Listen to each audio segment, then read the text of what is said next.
There's nothing you can do that can't be done. Nothing you can sing that can't be sung.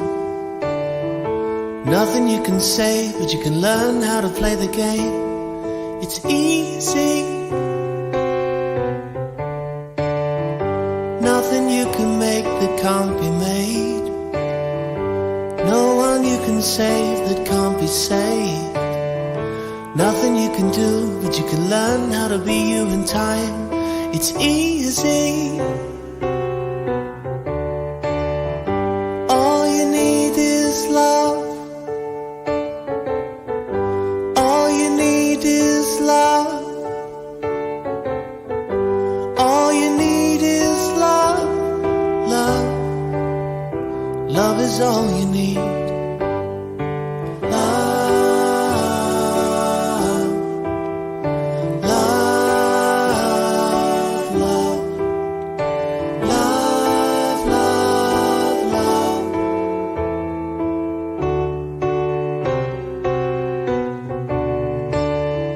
There's nothing you can know that isn't known. Nothing you can see that isn't shown. There's nowhere you can be that isn't where you're meant to be. It's easy. All you need is love. All you need is love. All you need is love. Love. Love is all you need. All you need is love. All you need is love. All you need is love. Love. Love is all you need. All you need is love. Love. Love is all you need. All you need is love. Love. Love is all you need.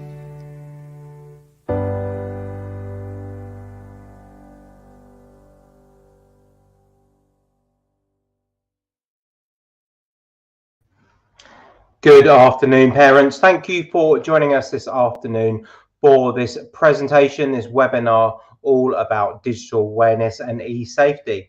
I am joined today by Mr. Lavelle, who is our Head of Computing and Innovation. So, Mr. Lavelle, are you there? I am, Mr. Rothwell. Thank you very, very much. And thank you, parents, for joining us today as well. E-safety is a massive issue for us at Victory Heights. Well, it's a massive issue across the world, really, keeping children safe when they're using the internet. It's very difficult, I suppose, because the internet is rapidly expanding. It's very difficult for anyone to keep on top of the new apps and the new social media platforms, and also just purely the web content that is accessible at the touch of a button. So I believe you're going to take us on a very quick run through on e-safety. Is that correct? Yeah, that's absolutely correct. And I'm glad you've said what you said, Mr. Rothwell, because I think that, you know, us at Victory Heights are quite lucky to have a lot of staff that are interested in technology. But I don't think any of us can claim to be experts because, as you said, the internet and technology just changes so rapidly. So what I'm going to talk about today is I don't want to bump people over the head with anything. We're not preaching here. We are trying to help as best we can to support you and your families. And I think as practitioners and as dads and mums and carers, we always want to be proactive with this rather than reactive. And I do feel that with technology, no matter how interested you are in it, we are always reactive to things, you know, and we hear about things at school events and incidents. So what I'm going to try and do is give you as many tools as I can to be proactive, with a kind of thought about using some kind of timeless classical skills rather than technology to help us ban things or stop things. We're going to try and be as proactive as we can using some timeless skills. So I'm just going to talk a little bit more about that. As I said, I want to keep you and your families as safe as possible, particularly with technology being so prevalent in this day and age. So the three things I'm going to talk about today are cyberbullying, social media, and gaming. And I think we'll start with gaming. I think that's very prevalent in a lot of the households with families here at Victory Heights. These are just a couple of games that I'm sure you're very aware of. We've got a little bit of Among Us, Roblox, Minecraft, and Fortnite. And gaming offers children such an amazing level of challenge, and the engagement levels, particularly with some of these games with the creativity side of things, is absolutely amazing. And I don't think that the positives of these games are sold enough. And I've seen, especially in computing lessons, a lot of real innovative thinking and creativity within these games. Sadly, I think that now that we're able to communicate with so many different parts of the world, is that we don't always know who our children are communicating with and talking to. And I think, again, that's kind of one of the issues that comes up time and time again, is trying to keep our children safe, particularly with regards to using sites such as YouTube and Twitch, which I know a couple of our children are using to stream themselves, to promote themselves. So again, how do we keep or know that we're keeping our children safe? And I don't really know if there's one particular answer for that. The other thing as well that kind of comes up time and again is the actual appropriateness of the games that our children are playing. I've heard children having conversations about games such as Resident Evil, The Last of Us, and in the bottom corner you may have seen these images before with Five Nights at Freddy. A little bit like classifications of movies. I think that games often have age ratings, and children see that as a bit of a stoppage and a bit of a boredom type thing, because we're not allowing them to play certain games. Obviously, as adults, we need these ratings in order to know the appropriateness of these games. Something that has literally come up within the last week or so on my radar is this, and it's actually something called Replica, which I know not necessarily children in Victory Heights, but there have been instances of children using this, again, sort of years 5 and 6, where they're talking to actually a piece of AI, which responds to children's questions, and you actually get leveling up and scores and XP points with the types of questions that you're asking this. And I spent myself about half an hour the other night talking to a piece of AI, which is just like talking to someone across the world, or my friend or my wife or my family, and it's the first really... side of madness, Mr. Lavelle. Talking to AI. Mr. Rothwell. Yeah, absolutely. I know, but do you know what's really funny is that it was really engrossing, and this piece of AI was wanting to know more about me. Now, obviously, it's been programmed like that, but it was quite intoxicating. And that's me as a 41-year-old man who thinks he knows everything about technology. But you give this piece of software to a 10, 11-year-old, and suddenly it takes on a different level, and it does kind of raise a few more questions about things. So I suppose with all of these things in mind, I'm kind of suggesting that, we as adults, it's quite easy to sort of say, oh, I don't really understand it, and I don't see my child for hours upon end. But I do feel that, and I've said this to children as well, that I don't think ignorance is bliss anymore. I like this quote: it's a fear postponed to a later date. And what we don't know now can quite often come and bite us at a later point. And it has, caused families a lot of upset. So I suppose the biggest thing I'm going to tell, the biggest takeaway, I suppose, from today is just about communicating with these things. I think quite often children see technologies as like something that belongs to them, and they don't want to share it, particularly with gaming and things, because parents, quote unquote, don't understand, or adults don't understand these things. But I'm proposing that we kind of need to make ourselves understand, because quite often it's easy to sort of jump, get very irate about certain technologies and games and things like that. But actually, how much of these technologies do we understand? And communication is going to be the most crucial tool in getting your children to talk to us about things as well. I kind of pride myself on, if I do hear about something that's happened in the classroom, that actually I want to understand about it. I want to see it in action. Because more often than not, things like these games and technologies are never quite as scary, particularly as the media can kind of whip up frenzies about.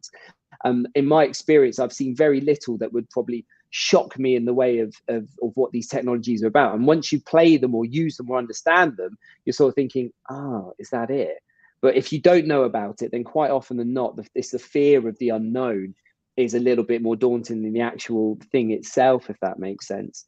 So I think, Mr. Lavelle, you touch on a very good point about communication between parents and children. And I think it's important that they maintain that as like a normal part of day-to-day conversation rather than sporadic intervals, because things always seem a lot scarier if it's suddenly something that's never been on the agenda before suddenly gets brought up at breakfast. And that's where sort of children retreat into their shells and don't want to tell you. Whereas if you just have a constant and open dialogue and try and understand where children are coming from in terms of their technology use, rather than being dismissive of it. It's quite easy to just dismiss things as childish or whatnot. Children pick up on that and then don't want to engage in conversation because they know that they're going to be dismissed for it. So I think it's important to normalize that technology is part of our lives and children's lives, and normalize those sorts of conversations. Yeah, I couldn't agree more, to be honest, Mr. Rothwell. And, you know, I think that I don't know about you, but I would say the biggest amount of issues I've ever had is when children have not communicated because they've kept things a secret, or they've tried to do things that they know are a little bit naughty, but they haven't actually been able to communicate because, as you say, it's not normalized maybe in households. And we're not, again, I'm not here to preach, because people view things in different ways and certain ways. But, you know, what I think we're both kind of saying is that just make it the norm, you know, and like as this picture suggests, get involved with it, you know, play the games. There's so much research in saying that video games in particular can bulletproof your heart and, you know, de-age you by X amount of years, but it is actually good for things like hand-eye coordination. And they do say that playing certain games is just as good as a workout. I'm not quite sure, but, you know, I think we can understand where these kind of researchers are coming from. I think as well, it's for me, it's about setting limits, not just you setting limits on children, but children actually setting their own limits. You know, have they been online for an hour, 2 hours? And you know, I for one have probably lost a lot of time, you know, exploring things, watching YouTube if I'm trying to catch up with certain bits of research, and all of a sudden the time is gone and you don't feel the time going. But how healthy that is questionable. So again, asking children to set their own limits and stepping outside, particularly now where the weather is just so lovely, that actually to get outside and to do things like within nature, because again, it's about that balance, isn't it? Let's face it, it's about getting that balance right between being inside and using things like technology, games, but being outside and making sure that we're actually aware of our world and our surroundings as well. And something else I think that kind of comes up is if children are using our tablets, our iPads, I know for a fact that both of my children do, are there the blocks on things like our credit cards and using iTunes in order to make further app purchases? You know, some children do know what they're doing, especially as we get older through the school, but some children don't, but can still sign up for things if those blocks are not in place. So again, it's just worth checking whether or not, you know, your accessibility, particularly the older the device, and I'm thinking in particular of iPads and tablets, whether it is easy for children to accidentally press something, all of a sudden they've made a purchase, and it may be an online a monthly purchase or whatever it is, and then suddenly you're seeing deposits coming out of your bank accounts and off your credit cards.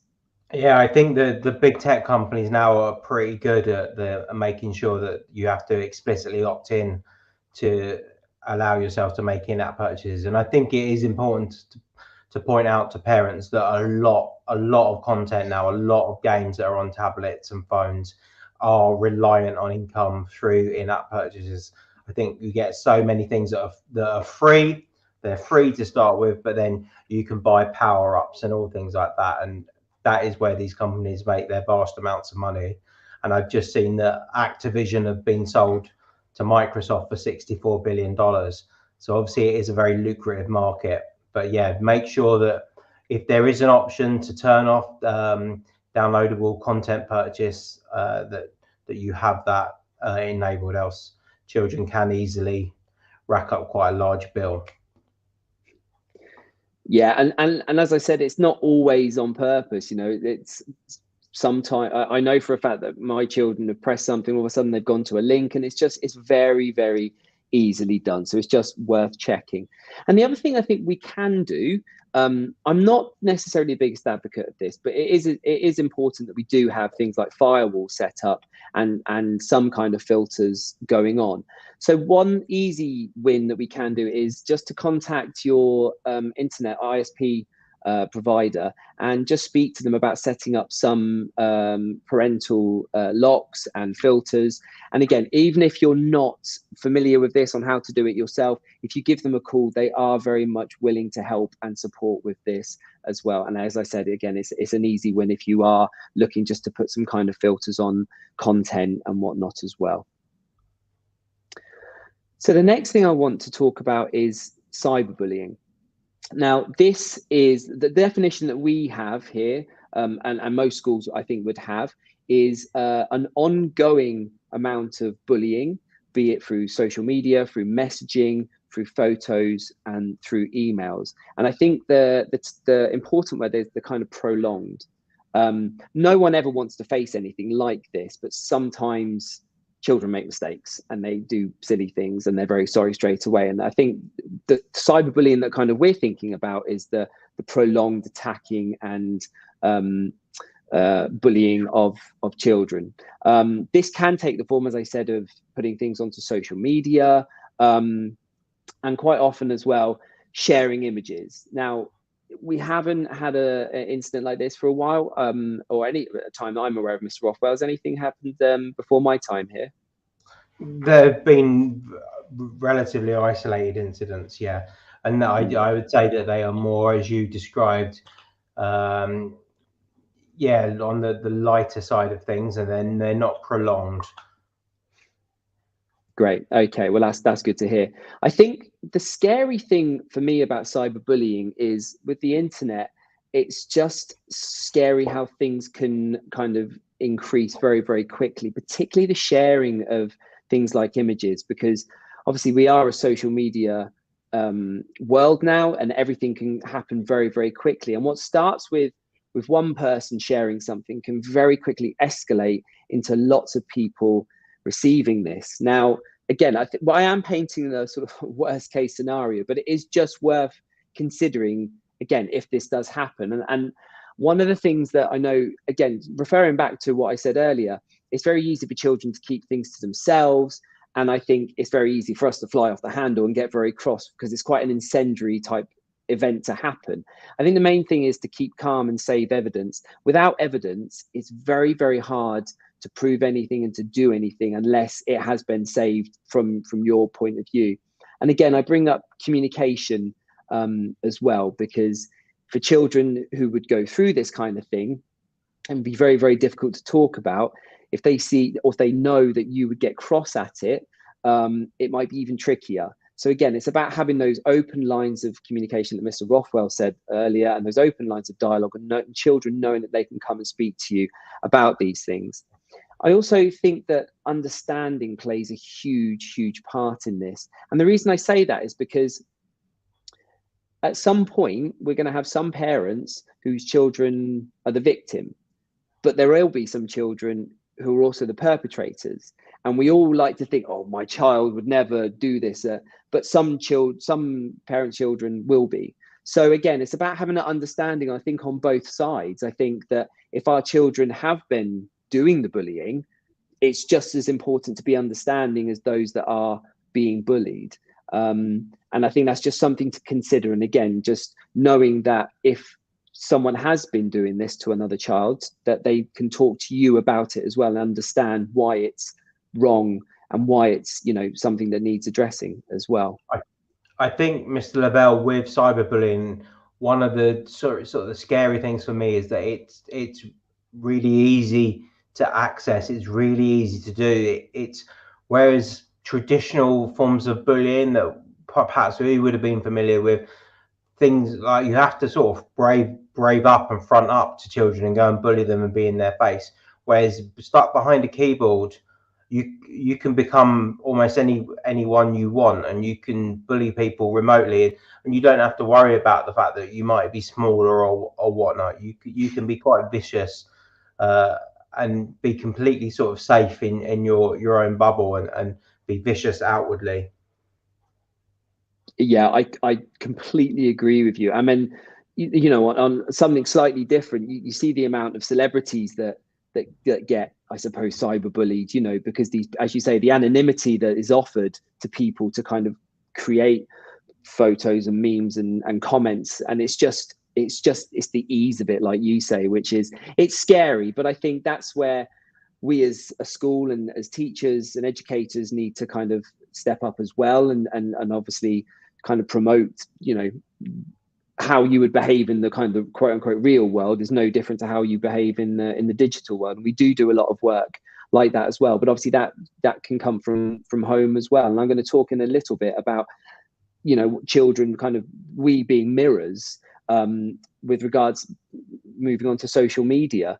Now, obviously, you know, in the past, there was, you know, a lot of different types of media. So radio, magazines, newspapers and television, but the interactivity was never there with people. But obviously now, social media, particularly these are probably our main platforms. And yes, WhatsApp is a form of social media. It's the interactivity that gives children the accessibility to lots and lots of different topics and subjects, spanning the globe, be it locally or internationally. Now, for me, I love to see the positive side of social media. I love to see how, you know, the environment is taking precedent, and things about animal cruelty, and among lots and lots of other really good projects that are promoted using social media. But obviously, again, from a parental point of view, we do get those horrible stories where social media has just been used very, very badly. I won't show anything now about this, but one of the most famous online stories was about a girl called Kaylee Hayward, who several years ago was communicating with a guy who had just messaged her randomly. Her levels of security were very, very low, so he was able just to message her. They were communicating for quite some time. They met up, and unfortunately, Kaylee was murdered, and this was in the UK. So the reason I'm bringing this up is, as I said, it's one of those where these are the kinds of stories that I think as parents resonate probably a lot more than, say, the good things that happen, because it's frightening. It's frightening to think that these things can happen, that people are capable of this kind of thing, really. I suppose I just wanted to kind of highlight some of the indicators of abuse. So again, I'm not saying that these are like concrete or anything like that, but, you know, it might just be worth looking at for these kinds of behaviors. So are they spending more time or even less time than usual? Are they distant? Are they being secretive? Are they using their phone, if they have one, particularly older in school, you know, a lot more or a lot less? Are they withdrawn from friends and family? Are they acting differently, basically? And if they are, it just might be worth, again, having that kind of line of dialogue and the communication that we spoke about earlier, and I will continue to talk about throughout this talk. The other things I wanted to kind of mention about social media is that, and I think I mentioned it earlier, there's a lot of hysteria that goes on. A lot of things that, again, want to scare it without us knowing about them, that purposely, like, you know, almost want to scare us. A couple of examples that I've got here are, there was a lot of talk quite a few years ago now about Slender Man, and pupils could not get enough of this. And I think it was because it was a scary image and it was something that they shouldn't have been listening to or understanding about. And the other thing is, there was, I think it was last year, the girl with the big boggle eyes was called the Momo Challenge, and it was to do with getting a WhatsApp message, I think, and it was to do with suicide, and again, it was a lot of whipped up hysteria and frenzy, particularly on the media side. But actually, there was a bit of a backlash on it, because parents and teachers started to understand more about it, and just realizing that it was nothing. It really wasn't, but it was more the imagery to do with it was scary. But as again, it was in the media, and it was one of those that was sort of heightened. It became quite self-fulfilling, didn't it? Yes, completely. It got Completely mentioned did. a lot, and it got whipped up to be far more than it was. I believe it's just a piece of artwork from a Japanese Yeah. artist, and yeah, it became fulfilling, and we started to hear it get mentioned it within school, and then yeah, it sort of snowballed out of control, I'd say. There was another one But a isn't few it, years ago, I can't remember what it was called. Something white, was it whale or something? Blue whale or yes, that rings a bell as well, to be honest. But again, isn't it really funny that you said all it is a piece of artwork from a Japanese artist? It's like, it's basically photo editing. And all of a sudden people are kind of crying out and getting really scared. Well, what is it? You know, but actually, as you said, Mr. Rothwell, it's just an image. That literally is what it is, yeah. you know? So the reason, again, I'm bringing these up, and again, with social media, there's a lot of things like challenges, and there's things that people see all the time, the children see all the time. They may even be a victim of things that kind of come through the old chainmail letters that still kind of appear in emails and in junk emails. But again, it's about just making like fake news and real news, and what's real and what's not real. It sometimes can be really, really hard to tell the difference. Things like these, you know, we all probably receive this sort of junk in our email inbox from Netflix, from Bitcoin, from this, that, and the other. And it's really, really difficult to sort of to tell what is real and what's not real. And ultimately, again, it boils down to communication. And the one thing I did forget to mention was in year 1 and 2, I tell children that if it doesn't feel right in your tummy, it's probably not right. And I think we can actually sometimes miss that as adults, but we still get that funny feeling. We still get that, oh, this doesn't seem right. And as we're told time and time again, if it doesn't feel right, it's probably not right. So again, just keeping those lines of communication open, and, you know, again, make it, as Mr. Rothwell said, you know, making it conversation every day or every other day, rather than having a big talk and a sit down when something bad has happened and that we've, you know, been conned or whatnot. And again, keeping the evidence of all these things that, you know, may or may not happen, hopefully don't happen, but it's so important for that to be. We also talk here at school about digital footprints. Now, we've all got a digital footprint. Obviously, us as adults have bigger digital footprints. It's more we communicate online and add photos and share images and send emails. This is all traceable. And one thing I do tell children as well is that once it's on the internet, it's on forever. No matter how much you try and delete things, you try and get rid of it, there is always a trace. And it's really interesting, again, thinking about historic tweets that come up from politicians, from celebrities about this, that, and the other. Once it's on, it's on. And the reason I sort of say this as well is because our children's social media use, particularly, as I said, as they get older, will probably be quite indicative of our social media use. And we are their mirrors, you know. And do we do a lot of posting on social media? Do we share a lot of our children?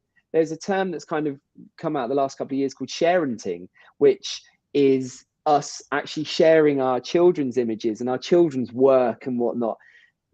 I'm not saying we have to pander to our children per se, because obviously we are the parents. However, do we ask our children ever, do you mind if I post this? You know, do we go, oh, smile, and they go straight up? Hands up, I'm guilty of it. I'm proud of my children. I want to show the world how lovely they are and things that they can do. But sometimes it just might be worth stopping and pausing and going, this is me mirroring what's happening. You know, am I acting responsibly? Have I asked them, is it okay? You know, because sometimes they may say no. I think as well, with particularly thinking about the pandemic, we're faced with so much choice of culture and TV and film and media. Again, are we always aware that what we're accessing, is it accessible by our children? Things, again, like Squid Game, 13 Reasons Why. These are programs that have a lot of content come through social media. So if our children have social media accounts, they may not necessarily have seen a whole episode of this, but there may be a clip that they've come upon, you know, and particularly with Squid Game, with the level of violence, that possibly would stick with a child, quite a lot. So it gets them interested, but it's often about material that's not necessarily age appropriate. So again, just worth checking our filters and our levels on our Netflix accounts, on our Amazon Prime accounts. Have we made an account that's appropriate for our children so they can't access all the material that is meant for us as adults? Again, comes back to communication. If they do see something, it might just be worth having a chat with them about it. And again, not being angry, just being understanding and talking about it. Now, there are lots and lots and lots of pieces of software. These are just 5 that I found that can offer a lot of support, particularly when you're using different devices. Bark has come very, very highly rated, but there's also Kaspersky, which has been around for a long, long time. But again, it depends on what you need it for. And if you want to monitor things like social media, if you want to monitor text messages, and different devices. So it might just be worth your time having a look at those. If you do have any questions about any of those or want a recommendation, I'll leave the email addresses up at the end of this talk. The digital world is amazing. It's just really, really confusing. And sometimes it can be quite hard to navigate because, as I said at the beginning, we're looking to always be proactive, but 9 times out of 10 we're reactive. Something bad happens and then we can make a change. Until we know about the thing being accessed or something being used, then we can't be proactive, or it's difficult to be proactive at least. But again, it's just about trying to keep you and your family safe. And I think the biggest thing we can do is just always have lines of communication open. There's our email addresses if you ever want anything or need anything or have any concerns or even just questions about anything at all. Please email myself or Mr. Rothwell. Thanks, Mr. Lavelle. Just as a quick one, if parents do have any questions, over to that side of your screen or down below if you're using a mobile device, there is an opportunity for you to add to our chat feature, and we will get those messages pop up and we can reply to any comments or questions that you have. I think, Mr. Lavelle, while I've got you here, I think one of the things that parents find the most confusing is social media platforms. I think there's a lot of new social media platforms that are appearing all the time. I certainly remember in my era or my age, started off with MySpace, there was a bit of Bebo, Facebook became big, Instagram took over that really for me. And then that's where I sort of finished my journey of social media. And then since then, TikTok is big. Snapchat, that seems to have died a death. TikTok seems to be the big one at the moment. And I know that you're doing some things within school that sort of promote the safe and fun and engaging use of TikTok. And I think that's really important, not to just go, well, we can't use that. That's not for us, because children invariably will strive to use these. They will hear about it. They will see that it's fun. Like, I've seen some videos on TikToks that are really funny, and even in all sorts of different sort of situations as well. There's cooking, loads of cooking videos on TikTok, which is one of the things that I've seen on there and I enjoy. But then there's just pure sort of jackass style humor, that sort of thing as well. So it's very difficult to say to children to leave it alone completely, because they will, and they'll then do it behind your back, which is the danger, isn't it, really? Yeah, sorry, I was smiling about some of the videos that I recently came into TikTok myself because a lot of the children were using it here, and again, it's about trying to understand, like I said earlier, and some of the videos on TikTok I don't understand, because they're just people staring or pointing a finger, and it's I don't really get that. But there are some absolutely brilliant videos. And it was the year 6s that I was working on projects with, and it's all about messages, really. What kind of message do you want to get out to people? Do you want to be funny? Are you artistic? Are you creative? And it's a really good platform for kind of exploring those talents and those things that children have. I'll tell you a funny story, because even when you're late 20s, and you can still get into trouble on social media. So I just started using Instagram, and the old platform used to be that there was like a central hub where messages kind of came in. And again, I probably hadn't set my filters properly. So anyway, some random person starts to message me, so all my friends could see it, and the messages were were quite explicit. So I was saying, oh, please, can you stop this in the roundabout way? And all of a sudden an image of a body part came on, everyone saw it, and I was absolutely mortified. And I figured out how to then stop said person messaging me. But yeah, we can all inspired you to go on and to change some children's lives and stop that happening to them. Absolutely, yeah. Absolutely right. I feel like it has. Yes, it was good. Interesting you mentioned about the content creation, because actually that is an interesting point, that there will be children now who see that a future in becoming content creators for social media, certainly YouTube and TikTok. Some of the people on there are making incredible sums of money by doing that. So I think that's something that some of our parents will become engaged in conversations with their children. And I've certainly spoken to children at this school whose aspirations in life, when I was a kid, it wanted to be an astronaut. Now it's to be a YouTuber. And it looks to be incredibly rewarding. But I think obviously you have to temper, and we have had these conversations with children in this school. Well, okay, you want to be a famous YouTuber. What are you going to be famous for? Like, it isn't as easy, because it's so easy now to become a content creator that there is a lot of noise. There's a lot of content being posted, and the people that we see as being the most successful are incredibly good at their job. And it's not. I completely agree. It's easy to dismiss people as like, oh, it's YouTube. It's just like, oh, this guy just plays video games and he's got 25 million followers and he makes $100 million a year. But actually, he's creating content that people want to watch and find engaging and absorbing. And so he's actually an incredibly talented person, because ultimately that's marketing to an audience and producing content that people want to see. But it appears crazy. I remember a few years ago, I was like, who's this PewDiePie guy? He's just playing games.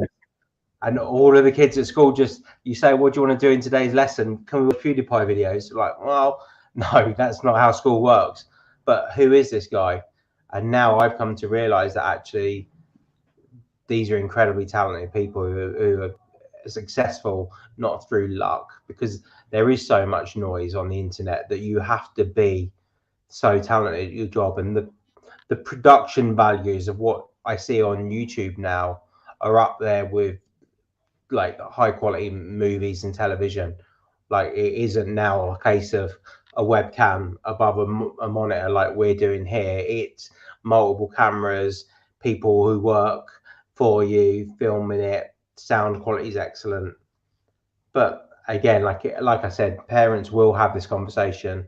There will be people who want to do that, and I guess encourage them if you can, but look at it as a learning opportunity for children, and they're not just going to become famous by making a few YouTube videos. They need to have a USP.